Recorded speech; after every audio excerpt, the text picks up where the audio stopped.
Class 10th science chapter 1 जो कि है हमारा केमिकल इक्वेशन एंड रिएक्शन। आज हम chemical equation and reaction chapter के इंटेक्स क्वेश्चन सेट 1 करने जा रहे हैं। तो इस इंटेक्स क्वेश्चन सेट 1 का जो फर्स्ट क्वेश्चन है हमारा क्या कह रहा है, when should a magnesium ribbon be clean before burning in air.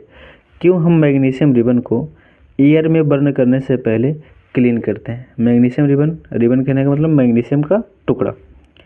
तो क्या होता है कि जब हम किसी मैग्नीशियम रिबन को या फिर मैग्नीशियम को एयर के कांटेक्ट में रख देते हैं तो उस मैग्नीशियम रिबन के सरफेस पर ऑक्साइड लेयर बन जाता है जो कि एक बहुत ही स्टेबल कंपाउंड होता है। तो हम क्या करते हैं, उस ऑक्साइड लेयर को हटाने के लिए हम मैग्नीशियम रिबन को क्लीन करते हैं। क्या है सोल्यूशन इस क्वेश्चन का, magnesium is clean before burning in air to remove any surface oxide. किसी भी तरह का सरफेस ऑक्साइड को हम क्या करते हैं, बर्न करने से पहले हटाते हैं। वैसे खास करके ऑक्साइड का ही लेयर बनता है मैग्नीशियम के ऊपर। आगे क्या लिख रहा है, this oxide layer form naturally when magnesium expose to air. और ये जो मैग्नीशियम ऑक्साइड है, ऑक्साइड लेयर नेचुरली बन जाता है जब भी हम मैग्नीशियम को एयर के कांटेक्ट में रखते हैं। तो एक बार इस क्वेश्चन को हम फिर से रिवाइज करेंगे, फिर हम रीजन पढ़ेंगे कि क्यों हम मैग्नीशियम रिबन को क्लीन करते हैं बर्निंग से पहले। क्या है क्वेश्चन हमारा, why should a magnesium ribbon be clean before burning in air. Solution क्या है, magnesium is clean before burning in air to remove any surface oxide. किसी भी तरह के सरफेस ऑक्साइड को हम क्या करते हैं, रिमूव करते हैं बर्न करने से पहले। और ये जो ऑक्साइड है मैग्नीशियम के ऊपर, ये जो ऑक्साइड है ये नेचुरली फॉर्म हो जाता है जब हम मैग्नीशियम को एक्सपोज कर देते हैं, छोड़ देते हैं एयर की कंटेक्ट में। तब रीजन फॉर क्लीनिंग, क्या रीजन है ऑक्साइड लेयर को क्लीन करने का, तो इंश्योर कंप्लीट कंबसन। यदि ऑक्साइड लेयर नहीं होगा मैग्नीशियम के पास तो कंबसन जो है वो क्या होगा, कंप्लीटली होगा। रिएक्शन की इफ़िशियंसी इंक्रीज कर जाएगी और जो हम एक्सपेरिमेंट परफॉर्म कर रहे होते हैं उसका रिजल्ट जो है एक्यूरेट आएगा। ठीक है भाई। इंटेक्स क्वेश्चन सेट का फर्स्ट सेट का जो हमारा सेकेंड क्वेश्चन है क्या कह रहा है, right a balance equation for the following chemical reaction. हमें कुछ रिएक्शंस दिए गए हैं, कुछ केमिकल रिएक्शंस दिए गए हैं, उनके हमें क्या करने हैं, बैलेंस केमिकल इक्वेशन लिखने हैं। तो क्या है पहला इक्वेशन हमारा, क्या है फर्स्ट हमारा केमिकल रिएक्शन, हाइड्रोजन है क्लोरीन के साथ रिएक्ट कर रहा है, हाइड्रोजन क्लोराइड बना रहा है। तो कभी भी हम जब भी हाइड्रोजन को लिखेंगे तो हम क्या लिखेंगे, H2। किसके साथ रिएक्ट कर रहा है, क्लोरीन के साथ। तो क्या बना रहा है, हाइड्रोजन क्लोराइड। और हाइड्रोजन क्लोराइड का फार्मूला क्या होता है, HCl। अब इसे हमें क्या करना है, बैलेंस करना है। तो 2 क्लोरीन रिएक्टेंट के साइड है, 2 हाइड्रोजन रिएक्टेंट के साइड है, लेकिन प्रोडक्ट की तरफ 1 हाइड्रोजन है और 1 क्लोरीन है। तो इसको प्रोडक्ट की तरफ भी हम क्या करेंगे, 2 हाइड्रोजन और 2 क्लोराइड बना देंगे। इसके लिए हमें यहाँ पर 2 से मल्टीप्लाई करना पड़ेगा। ठीक है। अगला क्वेश्चन कह रहा है कि बेरियम क्लोराइड, क्या है, बेरियम क्लोराइड एल्युमिनियम सल्फेट के साथ रिएक्ट कर रहा है। क्या बना रहा है, बेरियम सल्फेट और एल्युमिनियम क्लोराइड बना रहा है। तो बेरियम क्लोराइड का अपना फार्मूला हो जाएगा BaCl2। एल्युमिनियम सल्फेट का फार्मूला हो जाता है Al और सल्फेट के लिए SO4। क्योंकि सल्फेट पे 2- का चार्ज होता है तो क्रॉस मल्टीप्लाई होगा, एल्युमिनियम के पास बन जाएगा Al2। और एल्युमिनियम पे 3+ के चार्ज होते हैं, क्रॉस मल्टीप्लाई होगा तो बन जाएगा 3। तो इस तरह से बेरियम क्लोराइड का फार्मूला क्या हो गया, BaCl2 हो गया। और एल्युमिनियम सल्फेट का फार्मूला क्या हो गया, Al2SO4 थ्राइस। क्या बन रहा है, बेरियम सल्फेट यानी कि BaSO4 बन रहा है। और एल्युमिनियम क्लोराइड के लिए क्या फार्मूला हो जाएगा, AlCl3। अब इस इक्वेशंस को हमें क्या करना है, बैलेंस करना है। तो कैसे बैलेंस कर सकते हैं इसको, तो एक बेरियम इधर है, एक बेरियम इधर है। रिएक्टेंट की तरफ एक बेरियम है, प्रोडक्ट की तरफ भी क्या है, एक बेरियम है। अब एल्युमिनियम की बात करें तो अच्छा 3 SO4 इधर है, 1 SO4 इधर है। तो हमें क्या करना है, प्रोडक्ट की तरफ 3SO4 कर देना है। इसके लिए हमें क्या करना पड़ेगा, यहाँ पर 3 से मल्टीप्लाई करेंगे। तो जैसे ही 3 से मल्टीप्लाई करेंगे हम, SO4 कितनी टाइम इंक्रीज कर जाएगा, 3 टाइम, यानी कि 3 बेरियम हो गया, 3SO4 हो गया।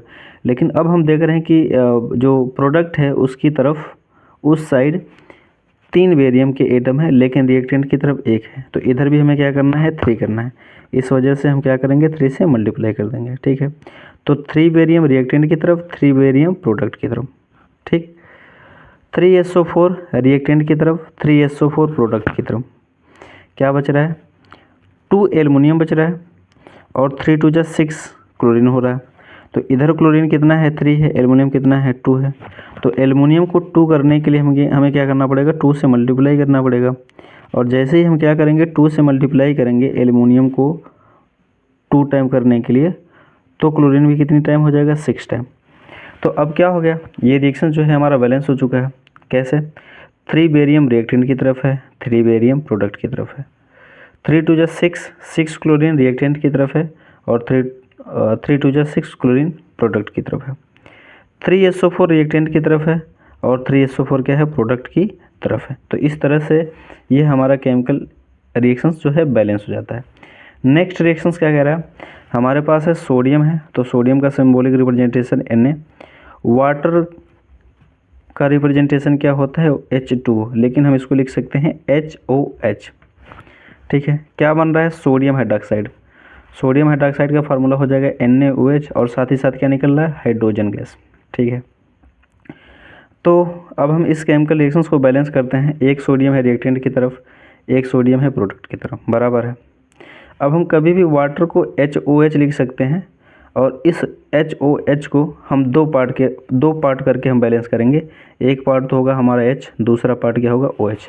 तो हम देख रहे हैं कि एक OH रिएक्टेंट की तरफ है, एक OH प्रोडक्ट की तरफ है, यानी कि एक सोडियम रिएक्टेंट की तरफ, एक सोडियम प्रोडक्ट की तरफ। एक OH रिएक्टेंट की तरफ, एक OH प्रोडक्ट की तरफ। हाइड्रोजन की बात करें तो एक हाइड्रोजन रिएक्टेंट की तरफ है, और इधर कितने हाइड्रोजन है, 2। तो क्या करें कि रिएक्टेंट की तरफ भी 2 हाइड्रोजन हो जाए, इसके लिए हमें करना पड़ेगा 2 से मल्टीप्लाई। अब इस तरह से क्या हुआ कि 2 हाइड्रोजन इधर, 2 हाइड्रोजन इधर तो हो गया, लेकिन हाइड्रोजन को 2 करने के चक्कर में हमने क्या कर दिया, OH को भी क्या कर दिया, 2 कर दिया। तो प्रोडक्ट की तरफ भी कितने OH होने चाहिए, 2। इसलिए हम क्या करेंगे, 2 से यहाँ पर मल्टीप्लाई करेंगे। और जैसे ही हमने OH को 2 टाइम किया, वैसे ही सोडियम कितनी बार इंक्रीज हो गया, 2 टाइम।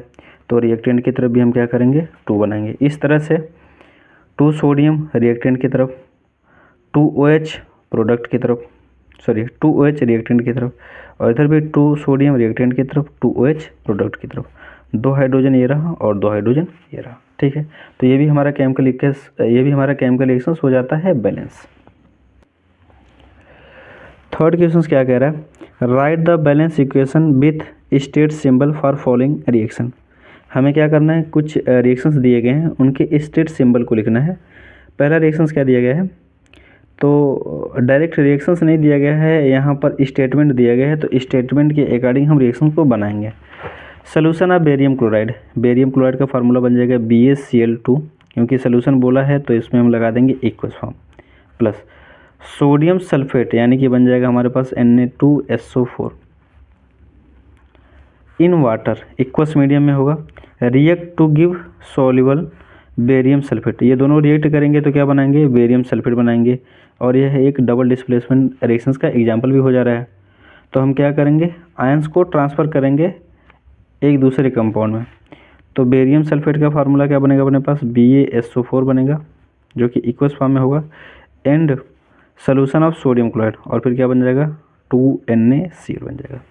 अगला क्वेश्चन क्या कह रहा है, सोडियम हाइड्रॉक्साइड सोल्यूशन, यानी कि NaOH इन वाटर, इक्वस मीडियम में होगा, विथ हाइड्रोक्लोरिक एसिड, HCl के साथ रिएक्ट कर रहा है। Hydrochloric acid solution to produce sodium chloride, क्या बना रहा है, NaCl बना रहा है, एंड वाटर, यानी कि HOH। इस रिएक्शंस को बैलेंस कर दें, एक सोडियम इधर है, एक सोडियम इधर, एक क्लोरीन इधर, एक क्लोरीन इधर। ठीक है, एक हाइड्रोजन यहाँ पर है, एक OH यहाँ पर है, यानी कि रिएक्शंस पहले से ही क्या है, बैलेंस है।